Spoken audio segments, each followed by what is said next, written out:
तो 12th class समाजशास्त्र विषय समाजशास्त्र पाठ का नाम सामाजिक विषमता और बहिष्कार के शुल्क। इसमें हमने जाति के बारे में पढ़ा, सामाजिक स्तरीकरण के बारे में पढ़ा, सामाजिक संरचना के बारे में पढ़ा, इस तरह से लैंगिक विषमता के बारे में पढ़ा, किस तरह से जो है समाज में स्त्री और पुरुष के बीच जो भेदभाव की बात की जाती है उसके बारे में हमने पढ़ा।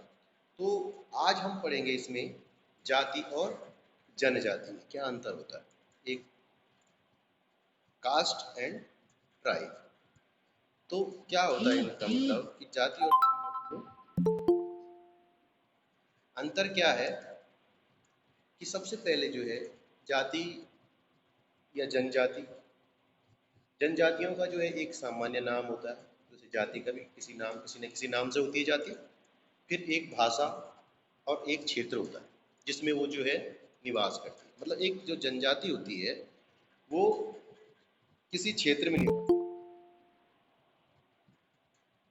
जनजाति किसी क्षेत्र में निवास करती है। उनका एक अपना क्षेत्र होता है, अपनी एक भाषा होती है, अपनी एक परंपराएं होती है, अपनी रीति रिवाज होते हैं। और जनजाति में जो होते हैं वो अपनी ही जनजाति के अंदर पाए जाते हैं। तो इस तरह से क्या क्या होता है जनजाति में अंतर।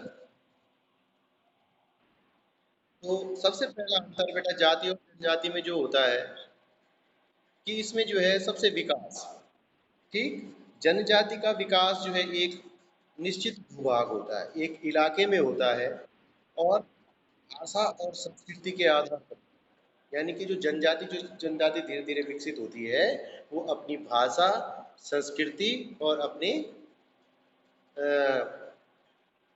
भूभाग यानी कि निश्चित क्षेत्र के आधार पर जो है उनका विकास होता है। अब ये तो रही जनजाति की। अब जाति क्या होती है? जाति जो है मनुष्य ने बनाई है, ये मनुष्य द्वारा बनाई गई एक व्यवस्था है और इसकी सदस्यता क्या होती है? जन्म के आधार पर प्राप्त होती है। जनजाति का विकास किस पे होता है? भाषा और संस्कृति के आधार और क्षेत्र के आधार पे होता है। और जाति का विकास होता है जो जन्म के आधार पर जो व्यक्ति को सदस्यता मिल जाती है, ये जाति की विशेषता है। फिर जनजातियों में क्या होता है? नंबर 2, जनजातियों में आपस में ऊंच नीच की भावना। एक ही जनजाति में श्रेणियों का अभाव पाया जाता है। मतलब जो एक जनजाति होती है उसमें क्या है कि आपस में ऊंच नीच की भावना नहीं पाई जाती, छुआछूत की भावना उसमें एक ही जनजाति मतलब एक होनी चाहिए। ऐसे नहीं कि अलग अलग जनजाति होती है, जैसे गारो, खस, संथाल, मुंडा। भारत में तो जनजातियों का तो भारत एक क्रीड़ांगन हम कह सकते हैं, खेल का मैदान की, जहाँ जनजातियां जो है बहुत सारी जनजातियां पाई जाती हैं। तो अलग अलग जनजातियों के अपने तरीके हैं। तो एक ही जनजाति अगर वो खस जनजाति है या मुंडा जनजाति है या संथाल जनजाति, तो उसमें जो है सदस्यों में आपस में कभी भी ऊंच नीच की भावना नहीं पाई जाती, ठीक। लेकिन जाति जो हमारी होती है, जो हमारे गांव में जाति व्यवस्था है, उसमें क्या है? ऊंच नीच की भावना पाई जाती है। यानी कि पराये जो है जनजातियों में ऊंच नीच की भावना और एक जाति जैसी श्रेणियों का भाव, मध्यम वर्ग, उच्च वर्ग, इस प्रकार का कुछ नहीं होता, क्योंकि उनका सामाजिक जीवन एक जैसा होता है। वो एक जैसी सुविधाएं रहते हैं, क्योंकि वो जो है ज़्यादातर नगरों से दूर ही रहते हैं, एक निश्चित क्षेत्र में रहते हैं। तो इसलिए जो है उनकी आवश्यकताएं भी एक जैसी होती हैं और वो सुविधाएं भी एक जैसी उनके पास होती है। इसलिए उनमें जो है वर्ग पर आधारित संस्करण नहीं पाया जाता है। उच्च वर्ग या अमीरी गरीबी वाली बात नहीं है और ऊंच नीच की भावना नहीं। लेकिन जातियों में क्या है? जो जाति व्यवस्था है, जो हमारी कास्ट होती है, हमारी जातियों में क्या है? ऊंच नीच की भावना पाई जाती है, ठीक है।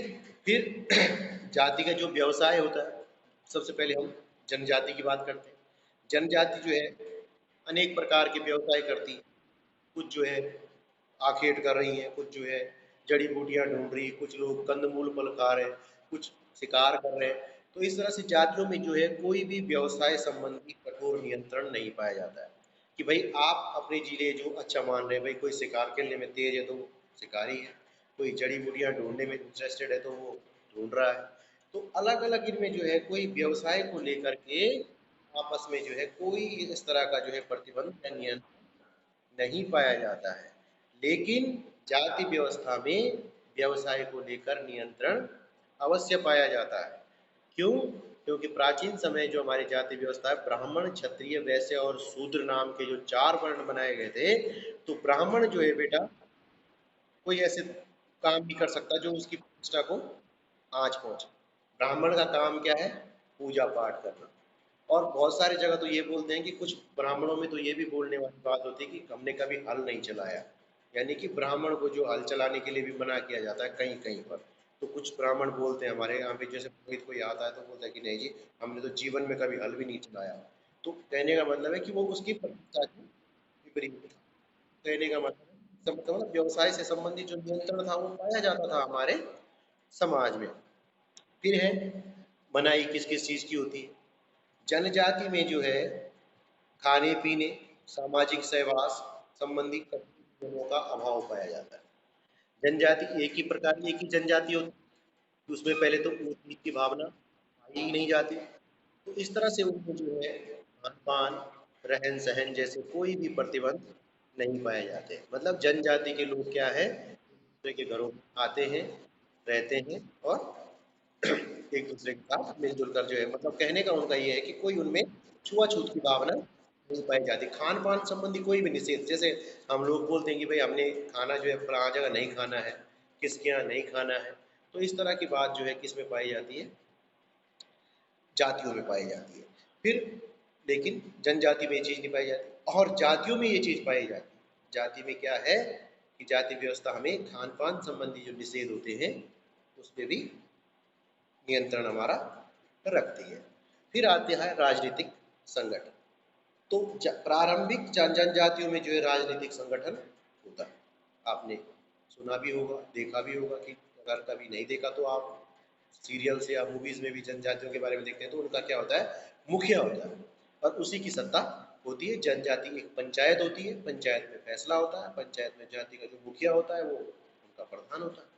तो सबसे मतलब जो उसी की बात जो है मानी जाती है, वो सबके फैसले को सुनता है। सुनता मतलब पंचायत जो है मदद करती है उसकी। तो प्रत्येक जाति में जो है एक राजनीतिक संगठन जाति पंचायत के रूप में अवश्य पाया जाता है। फिर कुछ जातियों में जो है, अब जातियों में क्या है कि कुछ जातियों में क्या होता है कि जाति पंचायत भी पाई जाती है, ठीक, लेकिन इनका राजनीतिक संगठन नहीं होता है। ठीक। अब है आत्मनिर्भरता। जनजाति जो है एक आत्मनिर्भर है। आत्मनिर्भर इसलिए होती है क्योंकि वो जो है स्वयं पर ही निर्भर है। कहने का मतलब है कि जनजाति जो है इसकी बाहरी दशा पे निर्भर नहीं करती। वो क्या करती है?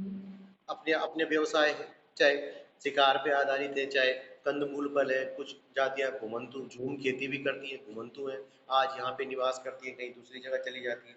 कुछ जनजातियां ऐसी होती है, आपने भोटिया जनजाति का नाम सुना होगा कि वो कभी जैसे भेड़ पालते हैं तो कभी वो 6 महीने के लिए जंगलों में चले जाते हैं, फिर दूसरी जगह चले जाते हैं। आपने गुज्जरों को देखा है जो जो भैंसे पालते हैं, कभी 6 महीने के लिए चले जाते हैं पहाड़ों पे, जब वहाँ बर्फ गिरती है फिर नीचे आ जाते हैं। तो इस तरह से जो है ये आत्मनिर्भरता इनमें पाई जाती है, मतलब ये किसी पे निर्भर नहीं होते। लेकिन जाति को एक आर्थिक संरचना के अंतर्गत माना गया है, क्योंकि एक जाति दूसरी जाति पे निर्भर अवश्य होती है। जो ब्राह्मण है अन्य सेवाओं के लिए दूसरी जातियों पे निर्भर है, दूसरी जातियां जो है अपने यहाँ सेवाओं के लिए ब्राह्मणों पे निर्भर है। मतलब जाति प्रथा में जो है जजमानी व्यवस्था पाई जाती है कि कुछ जातियां जो है दूसरी जातियों के यहाँ कुछ सेवा देती है। जैसे ब्राह्मण है तो पूजा पाठ करते हैं, इस तरह से वो क्या होते हैं? यजमानी प्रथा बोलते हैं। तो जो सेवा कराती है वो यजमान होते हैं, उनको यजमान कहते हैं। माना हमारे यहाँ ब्राह्मणों से हम सेवा तो लेते हैं, वो हमारे यहाँ पूजा पाठ करते हैं, हमने उनकी सेवा प्राप्त की है, तो हम उनके यजमान कहे जाते हैं। ठीक। फिर है अब बेटा कई सारी चीजें थी, ये तो जाति और जनजातियों में हो गया है। अब जैसे अस्पृश्य जातियां होती थी। अस्पृश्य जातियां क्या होती है? अस्पर्श, यानी कि जिनको स्पर्श नहीं किया जाता, जिनको छूने मात्र से लोग अपने आप को अपवित्र समझते थे, उनको अस्पृश्य जातियां कहा जाता है। फिर संविधान में जो है कई प्रावधान किए गए इनको सही करने के लिए, इनको जो है सामाजिक मुख्य धारा में शामिल करने के लिए। फिर नागरिकता अधिनियम बनाया गया, समान अधिकार की व्यवस्था की गई है, चाहे मतलब संविधान में किसी जाति धर्म के आधार पर जो है किसी को कोई अधिकार नहीं दिया गया कि भाई ब्राह्मण है तो इसको ज़्यादा अधिकार दिया गया है, शूद्र को कम, ऐसा कुछ नहीं। संविधान ने प्रयास किए, अधिनियम बनाए ताकि जो है इनको शिक्षा के क्षेत्र में किया, राजनीति के क्षेत्र में इनको आरक्षण दिया, तब जाके जो है इनको मुख्य धारा में शामिल होने के लिए कई सारी मतलब इनको सहायता करी गई हमारे संविधान के द्वारा, हमारी सरकार के द्वारा। ठीक है। अब हमारी जातियों की सबसे बड़ी समस्या क्या होती है, इनकी अनुसूचित जातियों, इनमें जो है अशिक्षित ज़्यादा है, शिक्षा का अभाव पाया जाता है। ठीक। फिर इनके साथ शोषण और अत्याचार, आप पहले भी देखा मैंने आपको डॉक्टर भीमराव अम्बेडकर के बारे में बताया, तो उनको जो है संस्कृत नहीं पढ़ने दी गई जब वो स्कूल गए बचपन में। कितना जातिगत भेदभाव उनके साथ किया गया, उनको जो है उच्च जाति के बच्चों के साथ नहीं बिठाया जाता था, उनको अलग रखा जाता था। तो ये कारण था कि उन्होंने जो है बाद में बड़ी जाति व्यवस्था के खिलाफ एक मुहिम चलाई। तो आज के लिए था इतना ही, बाकी होगा कल।